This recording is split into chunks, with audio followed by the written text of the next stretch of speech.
Why is the red light on? We need a red light on. It's recording. That's because we're starting this thing. Brian's not here. Yeah, he wasn't going to be here this week. What? I thought you scheduled someone to come and do right now. No, I can't do this by myself. Seriously? Oh my god. I thought you and Brian scheduled No. Do you have any pens? Do you have anything to write with? We just need to sign notes. Okay. Please. All right. Please. Okay. Thank you. Guys, you're going to get to meet Andi. Hey! Look, there she is. It's our videographer. Up? She's finally in front of the camera. This is the voice you've been hearing. I don't like this. Well, you're going to. This is exciting. This is just the same thing you do just multiple times a week. Really, the that's camera. the only difference. It's the worst. That's the only difference. How you It's doing okay. today, Andi? Fine. Great. How are you? Look, we both have Starbucks. Yes. Ha! Cheers. What do you have in there? This is a matcha green tea latte. Nice. Because I don't really do the coffee thing. I try. I can only do it during Christmas time because of the eggnog latte, at least. That's my jam. Christmas time is a good time for warm beverages. Yes, for sure. Just plain dark roast for me. And I got a croissant. And when I got a croissant, they said, what type? And I was like, oh, yeah, because there's like 8 different croissants you can get at Starbucks. there's Insane. like 3 different croissants. Yeah. And I'm just like, regular? Regular. The Just the normal butter. one? Yes, that was a butter croissant. Well, here we go. Right. How was your weekend? It was fine. I went home. I'm from Northern Virginia, like everyone else in Richmond. That's right. So. I'm not. Where are you from? I'm from, I'm from here, Okay. more or less. The more rural region. Gotcha. Mhm. Gotcha. Did you know that Brian and I's high school was across the street from a cow pasture? No, I did not know It this. was. Literally, school, street, cows, and poop. That's disgusting. I mean, it's fine if you're in a rural area. I'm from like the city suburb, no, opposite of that. Nice. How long did it take you to get to school then? It wasn't so bad. Although a lot of the other kids had it much worse. Gotcha. Yeah. What's your favorite thing about this area, moving to Richmond? Well, I went to VCU, so I'm like so you're familiar really with familiar the area. with the area. Cool. Yeah. So But I guess, living here hasn't provided you any new experiences as far as like moving? Well, I wasn't one of those people that like enjoyed college that much, so I came back to Richmond with like a better output, like viewpoint coming in. I'm like, I'm just gonna give it another chance. So far it's going really well. And you're here, which And is I'm cool. here. Nice. So yeah. Well, we brought some pens to write with. What are you gonna brandish today? So the one that I've been using a lot lately is, I don't know what color this is. That's the Rose Gold LX or the Lux, however you want to call it. So I've been using this one, and it has African gold inside, and it's extra fine. Ooh. And here we go. Don't shake it too much. Can't zoom in. Don't shake it too much. It's not focusing. Sorry. But I'm more of like an extra fine user. Yeah. I've kind of dabbled with the medium and broad nibs, but I don't know. I'm more of like the Whitney. I like the smaller look of the lines and stuff like that. Some of you will be fortunate enough to get some of Andi's signed notes. I saw some of the ones that she did last week, and they're awesome. They're awesome looking. She does some really cool font typography type stuff going on. I tried. This is terrible. I didn't even write. It's not terrible. Yet. That's normal. What you did last week was exceptional. Right. Okay. Right on. Right home. It's an M, not an N. Yeah. So I had 2 Pilot 742s yesterday. You're gonna talk about pens that I don't know. I know. Well, you saw them. You recorded them. You were there. Right. Yes. So I kept the one with the PO nib, the one with the kind of hooked downwards. Yeah. So I kept that one in there, but the red one, I did not like the way Nikita looked like. The Noodler's Nikita looked way too much like the grading paper red, and some people like that. It's right here. I do not like that. Yeah, it was just a little too pink for me.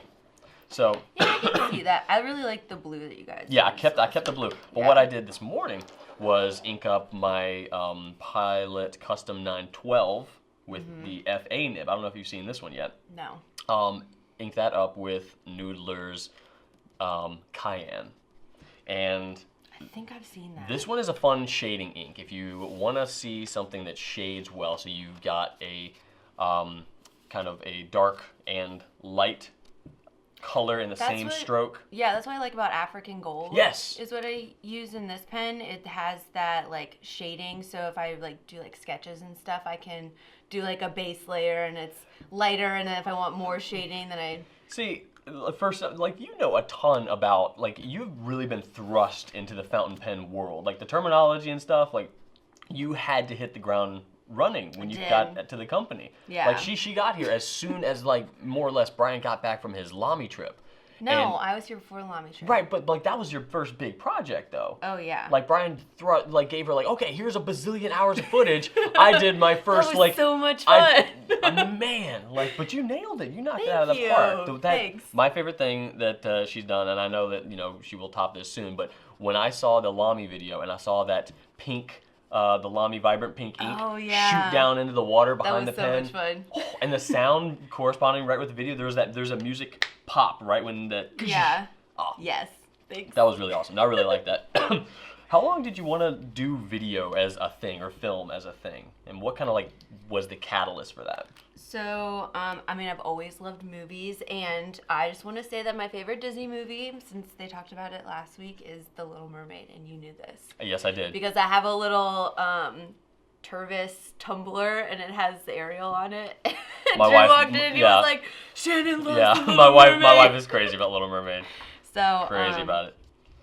Wait, where was I going? That was like, Yeah, your inspiration for film and video. Oh yeah, so I've always loved movies. Like I feel like a lot of people do, but then in high school, my senior year, I had to like pick a random elective. So I picked television production, and that's where I like finally got to put my hands on everything, and I was like, this is awesome, and this is what I want to do for like a career. So that was like my starting off point. So That's awesome. yeah. I need to print a retraction because Noodler's Cayenne is not nearly as shady as I thought it was. Here, let's try and get That is like that looks almost red. I thought that it was more similar, and you know, this is just a brain fart on my part. I thought it was more similar to Nope, that's not focusing. I'm sorry. I thought it was more similar to oh golly, Apache Sunset. Oh, I've actually seen that one. Yeah, and I haven't used it in a long time, but man, that is actually not shading at all. I just inked this up though, so it might be putting down a little bit more than it normally does. It's still a beautiful color, and I put cayenne on everything, so it makes me happy just to think about cayenne. Like the spice? Yes. Okay, good. Yes, not this. I don't put this on everything. Not the This I don't know would taste very well, although it is pH neutral, so there's that. My other favorite ink, really quick, that I like using a lot because of the shading is Stipula Musk Green. Yeah, that I one, use that all the time. I really like it. That one's a popular one. Like, as far as the Stipula line goes, we used to carry that, and then we brought it back. And that one is the one that we were talking about. You know, it doesn't have, like, a, you know, particularly appetizing name, but it's a good-looking ink. It looks cool. It's like a mossy green color. Wow, that is mad blown out. Hold on. There we go. See, not me behind the camera. I'm just like, oh, it looks terrible, and I can't fix it that well. Oh, that's hilarious. So. Yeah, no, that's a good color. And when we brought it back, you know, we were thinking like, oh yeah, well maybe we should, you know, reconsider getting Stipula back in there. Like, oh, that musk green, people like that musk green. So it's so cool. If you can get a sample of it, I highly recommend doing it. It's really cool finding a brand and then finding that one ink, because like there are, you know, a ton of brands, a lot of similar colors within the brand. So like if you just like Noodlers, you can find a good blue. If you like Diamond, you can find an equally good blue for the most part. But when you find that one color that a brand has within their line that just isn't really replicated in another brand, that's just really, really awesome. Yeah. We should do an ink staple package with like those. That's very subjective though. So as far as like, you know, the white balance thing was a very good example. But apart from like the shooting people aspect, what's like the biggest challenge that you run across, you know, commonly in shooting products? Because that's a new thing for you. I mean, that's not like, that's not film. That's like, you know, product video is a completely different beast, I'm sure. So I used to do like, I used to work for a local government TV station. Woo! So we did a lot, I know, fun stuff. We did a lot of like city council meetings and things of that nature. So it was a lot of like, why did you do that? I'm riveted. I'm so excited. A lot of like I'm hanging on the edge of my faces. seat. So one of the struggles like coming into this was learning how to use macro lenses because I've never done that before. You don't need that on people's faces. No. Not mine.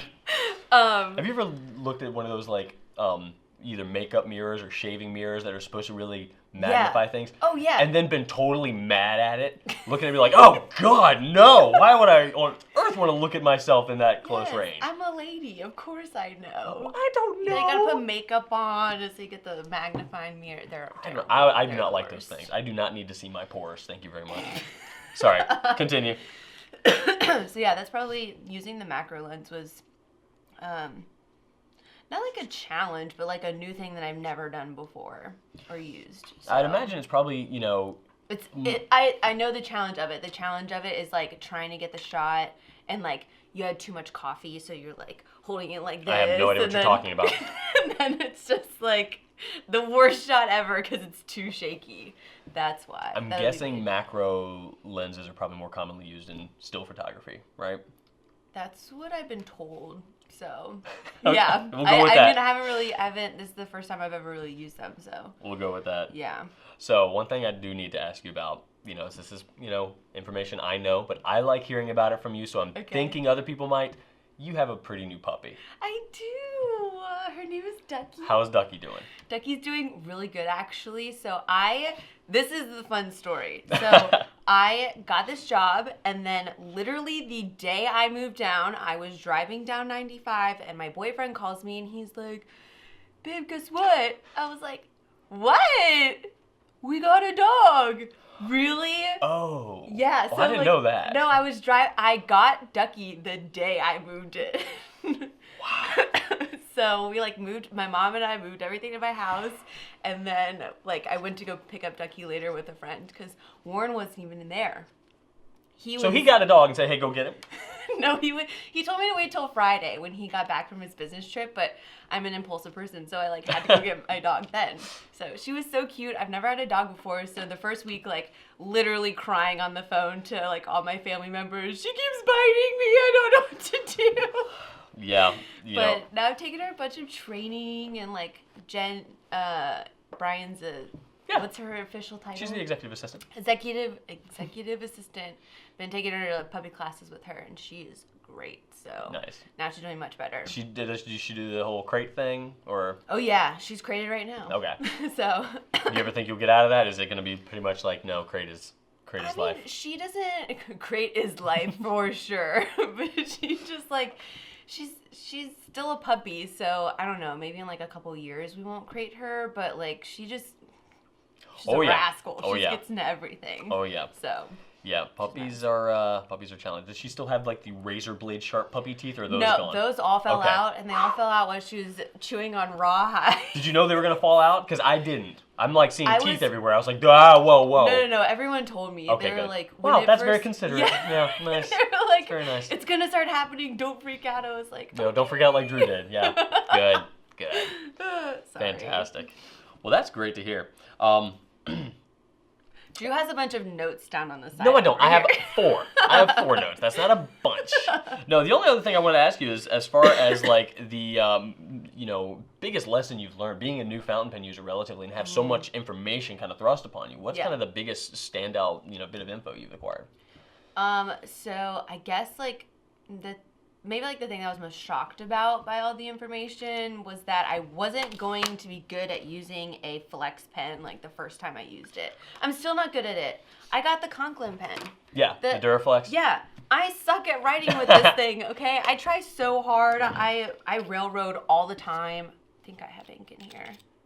Maybe. I railroad all the time. I'm awful. That doesn't, no, you're not awful. Hard. You're not awful. It is not easy. Well, modern flex pens. Look.